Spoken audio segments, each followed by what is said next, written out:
descarga y la capacidad inmunológica del corazón. Básicamente, el tratamiento de la insuficiencia cardíaca, los mecanismos de acción de los medicamentos están orientados a modificar cada uno de estos factores, dependiendo de la causa de la insuficiencia cardíaca o el estado hemodinámico del paciente, si está con hipertensión, si está con hipotensión. Ahora, algo que me he dado cuenta que todavía quizás no lo he entendido, el ventrículo izquierdo, cualquiera sea la no lesión del ventrículo izquierdo, llamémoslo una causa mecánica, por ejemplo, una valvulopatía, una microalopatía chagásica, una causa isquémica, ya sea por vasoespasmo o por una enfermedad oclusiva o aterosclerosis. Todos estos mecanismos de lesión lo que van a generar es una disminución del volumen latido. Bueno, supongamos que el paciente tiene una lesión a este nivel, tiene un infarto, tiene una valvulopatía o una insuficiencia mitral. El resultado de todo eso va a ser una disminución del volumen latido. Como ya este es un corazón que no tiene los mecanismos de compensación fisiológicos normales que ustedes conocen como la ley de Kardashev y todo lo demás, al haber una disminución del volumen latido, va a haber un aumento del volumen diastólico final. Eso es lo que yo muchas veces lo abrevio como VDI, volumen diastólico final del ventrículo izquierdo que está aumentado. Si tenemos un aumento del volumen diastólico final, igual va a haber un incremento de la presión diastólica final. Volumen es igual a presión. ¿Ya? Entonces, si aumenta el volumen diastólico final, va a haber un incremento de la presión diastólica final. Eso es lo que yo muchas veces lo tengo abreviado en la diapositiva como presión diastólica final del ventrículo izquierdo. ¿Ya? Si hay un incremento de la presión diastólica final, va a haber un incremento de la presión auricular, va a haber un incremento de la presión capilar y va a haber congestión pulmonar. Una vez entendido esos mecanismos fisiopatológicos de cómo se va a manifestar la insuficiencia cardíaca en el paciente, por qué va a tener disnea, por qué va a tener hipotensión, por qué va a tener hipercolectos quitarme, ya ustedes pueden entender el tratamiento. Cómo van a modificar la precarga, pueden modificarla con diurético, porque va a disminuir el volumen y va a disminuir la precarga, o pueden modificarla con vasodilatadores venosos, que son los que hablamos en la anterior clase, como la nitroglicerina, que producía vasodilatación, aumentada la complexión del sistema venoso, va a haber una disminución de la precarga, va a haber una disminución de los síntomas de congestión pulmonar. Otra forma de modificar esos síntomas, disminuyendo la poscarga con los vasodilatadores arteriales. En este caso mencionamos en la etapa aguda el hidroxiato de sodio, que es el más potente, que es la inyección más inmediata, pero que también tenía muchas limitantes, ¿no es cierto? Otro mecanismo de cómo compensar la falla del ventrículo izquierdo es por trópico. Ya de esto hablamos bastante, ¿no es cierto? La dopamina, la oxitocina, y también que tenían acción cronotrópica. Muchos de estos medicamentos, sobre todo los autistas beta-adrenérgicos, ¿no es cierto? Entonces, si se logra entender esto, es mucho más importante que aprenderse la dosis, porque acá la dosis ustedes la pueden buscar en el teléfono y lo utilizan al paciente. Pero si no tienen estos conceptos básicos de cómo se genera la lesión, cómo se va a manifestar en el paciente, cómo va a actuar el fármaco, va a ser todo de memoria y de aquí 2 meses ya no se van a acordar. Entonces, al mismo tiempo tienen que entender los mecanismos de compensación, ustedes saben, la hipertrofia, dilatación, y lo más importante, que por mecanismos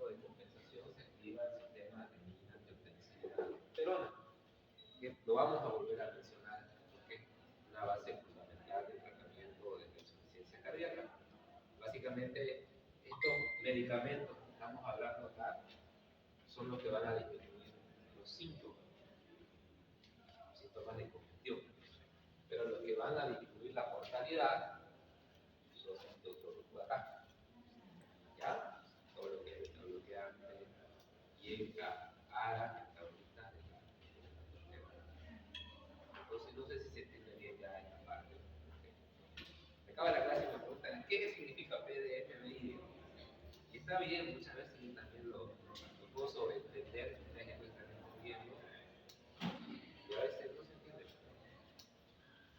Entonces, si se entiende ya esto, que la disminución del volumen aquí aumenta la presión terminal, volumen pulmonar y presión pulmonar, y que estos son los factores que van a determinar el gasto cardíaco, y que el tratamiento básicamente es modificar estos factores, ya podemos seguir avanzando.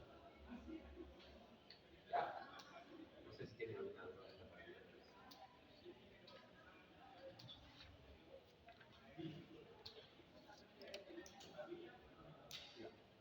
Entonces hablamos de los fármacos de la insuficiencia cardíaca.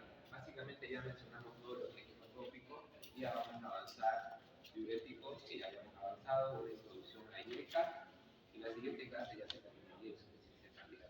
¿Ya?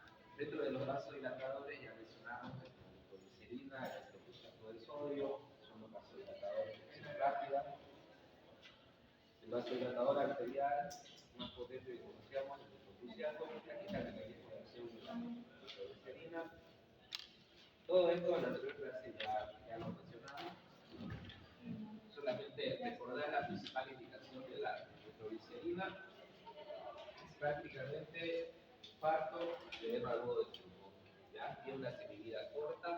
El problema es la taquifilaxia, que no se puede usar por mucho tiempo, que cada vez ustedes van a requerir dosis más altas de este medicamento para producir los mismos efectos. Tratamiento como un puente, ¿no? El paciente tiene que hacer su tratamiento primario, que es la reconstrucción de su vaso, estamos mencionando, ¿no? Hablamos, acá es lo mismo que estamos tratando ahorita, los diuréticos. Hablamos que la insuficiencia cardíaca tenemos una disminución del volumen minuto, una disminución del gasto cardíaco, en otras palabras. Si no tenemos un buen gasto cardíaco, no va a haber una buena presión arterial, por lo tanto no va a haber un flujo sanguíneo renal. ¿Ya? Por mecanismo de compensación, se va a activar el sistema renin-angiotensina aldosterona más vasopresina. Eso va a ser con la finalidad de que nuestro organismo va a tratar de compensar ese descenso de la presión arterial y a corto plazo, como yo les mencioné, puede ser efectivo, puede ayudar a mantener una presión arterial. Pero ¿cuál es el problema? Que a largo plazo esos mismos mecanismos de compensación van a producir remodelado muscular, remodelado muscular, apoptosis, necrosis, y el paciente va a progresar su insuficiencia cardíaca. ¿Ya? Los diuréticos no bloquean el eje del sistema renin-angiotensina-aldosterona. O sea que si yo les pongo una pregunta, por ejemplo, si estos fármacos modifican el sistema renin-angiotensina-aldosterona, los diuréticos de asa, por ejemplo, no. Los que sí modificarían serían los diuréticos valores de potasio, aldosterona, por ejemplo, ¿no? Obviamente. Pero los diuréticos de asa, los diuréticos tiacídicos, no modifican este eje, o sea que van a mejorar los síntomas, sí, el paciente va a estar menos disneico, va a tener menos congestión, pero no va a modificar la mortalidad del paciente. ¿Ya? Los diuréticos es el tratamiento fundamental en estados edematosos, insuficiencia cardíaca, enfermedad renal como un síndrome nefrótico o una insuficiencia renal aguda, una hepatopatía crónica, también nos va a ayudar. Los diuréticos mencionamos que había una clasificación, los primeros, los inhibidores de la ligasa carbónica, el tubo protoneado funcional, el bicarbonato se unía a un hidrogenión, formaba el ácido carbónico por la acción de la enzima ligasa carbónica. ¿Ya? Ahora, eso se va a disociar en agua y dióxido de carbono. Si no tenemos esta acción, simplemente vamos a perder bicarbonato. Si perdemos bicarbonato, ¿qué va a pasar? Acidosis metabólica. Bueno, entonces es un efecto adverso de estos fármacos. ¿Cuándo se usan? En hidrocefalia y la lactanosis metabólica. Ni les voy a preguntar porque no entra tema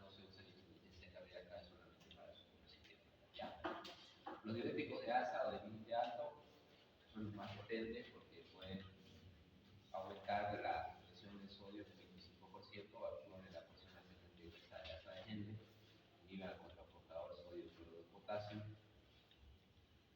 Los diuréticos tiacídicos, que es parte de la clase que vamos a hablar el día de hoy, inhiben con el transportador sodio-cloro. Ahora los diuréticos moladores de potasio, que prácticamente bloquean la acción de los minerales corticoides, y los diuréticos osmóticos, que actúan a nivel de todo lo que es la cefalea, ¿no? Entonces, túbulo peritoneal proximal inhibe la clase carbónica. Es importante conocerlo, pero no es parte del tratamiento de la insuficiencia cardíaca. Los diuréticos de asa, que actúan en la porción ascendente y gruesa de la asa de Henle, que aumenta la excreción de sodio en un 25%, son los que van a producir una orina hiperosmolar prácticamente y aumentar la diuresis, son los más potentes, se podría decir, dentro del tratamiento de la insuficiencia cardíaca. Los diuréticos tiacídicos, los transportadores sodio-cloro, pueden potenciar la acción de los diuréticos de asa, pero tienen un efecto más antihipertensivo, ¿ya? Solamente aumentan la eliminación del sodio en un 5%. Tenemos los antagonistas de la aldosterona, que básicamente bloquean la acción de los minerales corticoides a nivel de las células principales. Estos absorbían sodio y eliminaban potasio. Si se bloquea, obviamente va a haber retención de potasio y eliminación de sodio. Ventaja: bloquea el sistema renina angiotensina aldosterona y puede disminuir las alteraciones electrolíticas que producían estos otros dos grupos. Estos dos grupos van a bajar el potasio, ¿cierto? En cambio, los valores de potasio lo van a subir, entonces también nos pueden ayudar a mantener como un equilibrio en el tratamiento. ¿Ya? Esto es un resumen de lo que hemos avanzado en la clase. Hablamos que se unen a los transportadores sodio-potasio. ¿Cuál es la utilidad de estos fármacos? Dijimos que tiene una vida media corta, la furosemida es prácticamente como cuando hablábamos de la proteína, que era el fármaco ideal de los bloqueadores, de los antagonistas muscarínicos. Los diuréticos de asa, el más utilizado en furosemida, es lo que se usa, que ustedes van a usar. Si bien tiene una vida media corta, de 1.5 horas, poquito, su efecto que genera en el organismo dura entre 5 a 6 horas, entonces es por eso que se usa cada 6 horas. La dosis, toda la literatura nos dice que se puede hacer una dosis de carga, que tenemos la prueba de estrés de glucosemida, pero la dosis es individualizada, cada paciente responde de manera diferente. Hay pacientes que con 10 miligramos no vienen 500, o hay pacientes que con 10 miligramos van a tener esa dosis, esa respuesta al tratamiento. Pero sí hay un criterio generalizado de empezar con 40 miligramos o hacer una prueba de estrés de glucosemia y según eso ya ir adecuando la respuesta al tratamiento del paciente. Muy bien.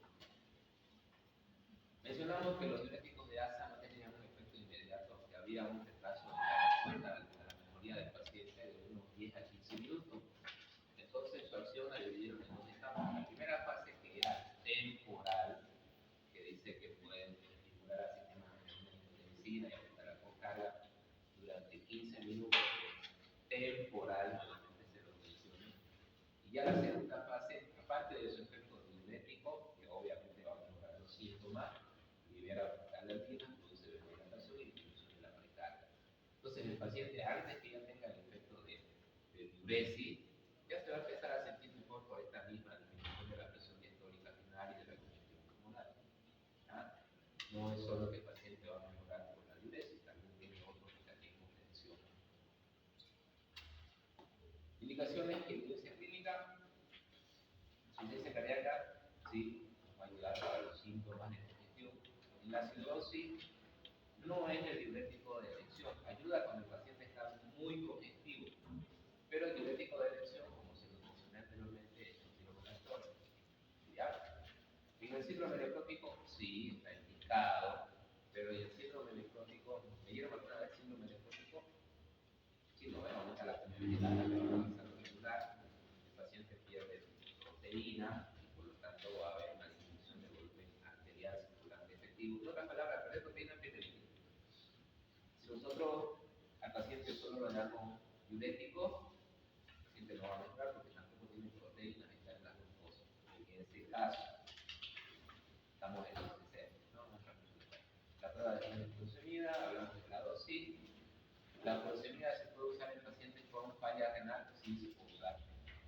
cuando el paciente no sea anúrico, ¿no? Si el paciente ya sabemos que es anúrico, pues no tiene sentido habilitarle un diurético.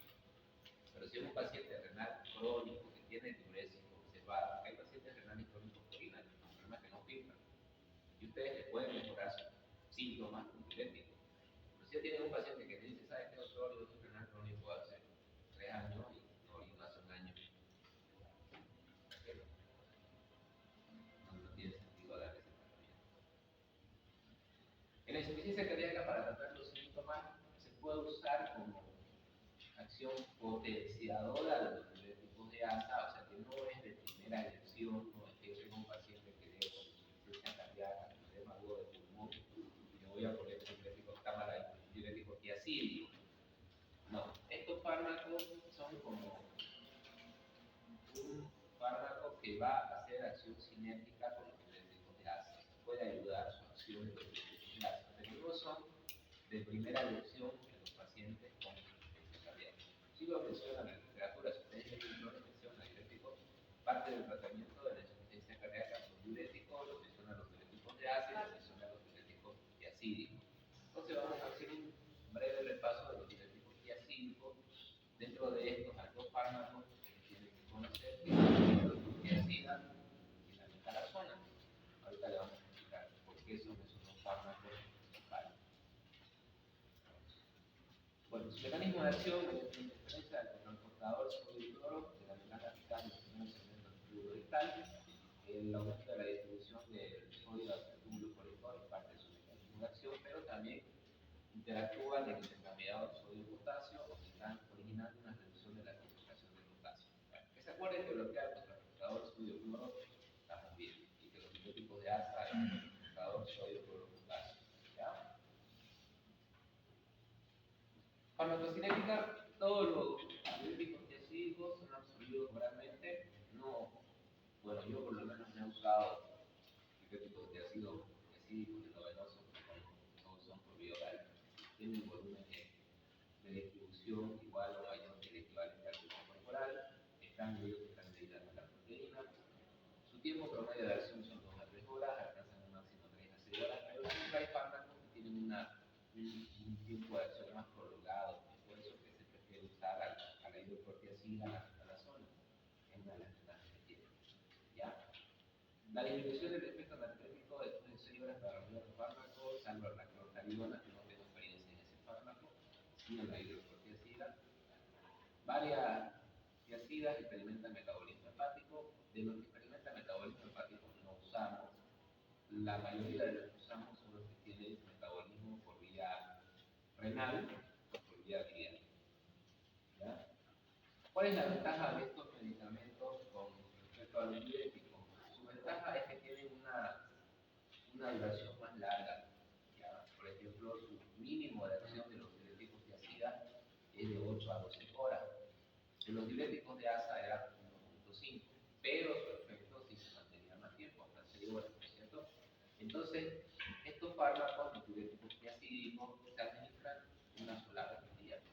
Los diuréticos de ASA se lo administran cada 6 horas, hasta 6 infusiones continuas. Son fármacos diuréticos que tienen presentación por vía oral, tienen buena absorción, tienen buena vida media, pero no tienen buena acción diurética. El efecto de antiuresis es solo un 5% comparado con los diuréticos de ASA, que era un 25%, que son los de límite alto. Bueno, la farmacodinámica, la eficacia antihipertensiva es su principal uso de los diuréticos tiacídicos, pero no son los de primera elección. ¿Ustedes cuándo van a usar un diurético tiacídico como tratamiento de la presión arterial? Cuando el paciente ya usa un metabloqueante, cuando el paciente ya usa un ARA2 y a pesar de eso sigue hipertenso. Incluso ustedes van a conocer presentaciones Valaxan, Valsartán y hidrocortiacida. Entonces, todo viene así. ARA2 más el diurético tiacídico por su acción antihipertensiva. No tanto por la acción diurética, o sea, no le va a bajar la presión arterial al paciente por su efecto de diuresis. Inicialmente sí, pero su principal efecto beneficioso va a ser lo que vamos a explicar a continuación. ¿Ya? Los cambios hemodinámicos que ocurren en el tratamiento con un diurético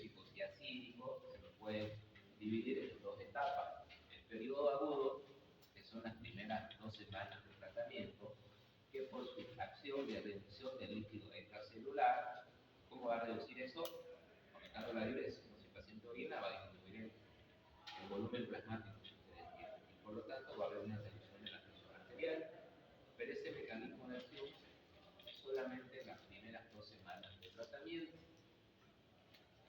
El uso a largo plazo del paciente hipertenso, usar a largo plazo los diuréticos diacídicos, lo que hace es prácticamente,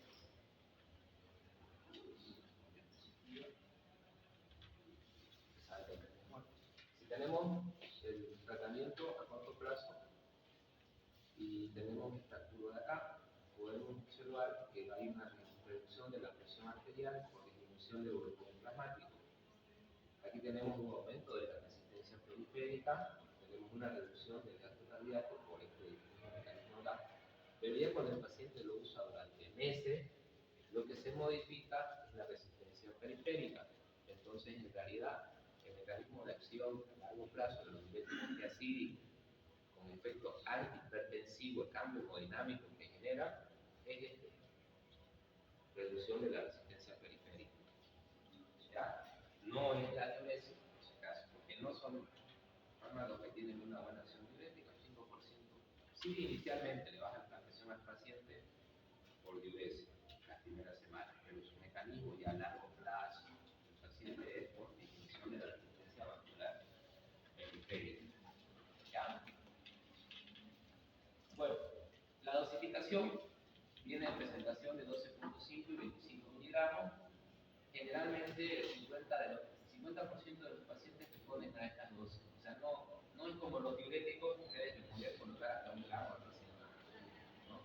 Aquí, si ustedes le colocan 50 miligramos y el paciente ya no mejoró su presión arterial con esa dosis, por más que le coloquen 200, no va a mejorar. O sea, la dosis es esa. Ya no es como los diuréticos de ASA que podemos tener un margen terapéutico más amplio. La literatura menciona que el 50% de los pacientes incluso responden a menor dosis, o sea, de 12.5 a 20 miligramos, 25 miligramos o menos, responden. Si se usa 25 miligramos al día, añade el 20% de respondedores, o sea, usando una dosis de 25 miligramos al día, el 70% de los pacientes van a responder al tratamiento. La dosis máxima es 50 miligramos al día. El factor que limita el uso de esta dosis de 50 miligramos por día es la hipocalemia que genera, que puede potenciar la hipocalemia de los diuréticos de ASA y podemos generar baja intensidad. ¿Cuándo podemos bloquear esta hipocalemia? Usándolo en conjunto con un IECA, con un ARA o con una antagonista de la aldosterona, que es lo que generalmente se hace. ¿Por qué? Porque este fármaco para la presión siempre va a estar bien. Nunca, bueno, ningún esquema de tratamiento de hipertensión le va a decir dale solo hidroxicloroquina al paciente. Es un fármaco ya de tercera línea. Es el paciente que ya está con su beta bloqueante, que ya está con un vasodilatador antihipertensivo, el paciente que ya está con su AGA2 y sigue hipertenso, recién se le aumenta un diurético diacídico. O sea, y vienen las presentaciones, la mayoría de los fármacos vienen así: valsartán más hidrocortiacida, olmesartán más hidrocortiacida, telmisartán más hidrocortiacida. Entonces, es un fármaco que va de la mano con árabe. De esa forma se bloquea su efecto adverso, que es la hipocalemia, y potencia la acción antihipertensivo de los antagonistas de los receptores de angiotensina-2.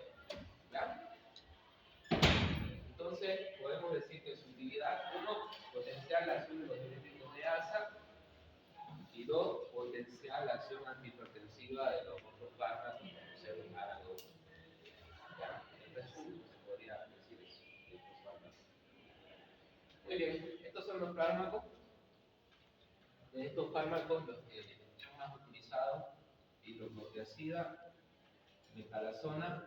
La literatura lo menciona bastante a la clortalidona por su Vida media que tiene 24 a 72 horas, la verdad no he visto una presentación de ese fármaco acá en el medio. La hidroclortiazida, tenemos la dosis de 12.5 hasta 50 miligramos, tiene una vida media de 3 a 10 horas, tiene un efecto diurético casi del mismo tiempo, se utiliza en una sola dosis, ya ese fármaco lo hemos mencionado. ¿Cuál es otro factor limitante de estos fármacos? Es que cuando el paciente tiene una falla renal con una tasa de filtrado glomerular por debajo de 50 o una creatinina mayor a 2.5, la menor de la literatura, ya no se ha visto que tengan efecto. El único de estos fármacos diacídicos que continúa haciendo su efecto en este tipo de pacientes es la metanazona, que es el que está indicado en pacientes con insuficiencia renal crónica y es el que más potencia la acción de los diuréticos de ácido. ¿Ya? Generalmente no produce tan efecto antihipertensivo y es el fármaco que más se utiliza en los pacientes con insuficiencia cardíaca que ustedes quieren potenciar la acción de los diuréticos de ácido. Si ustedes tienen un paciente que está con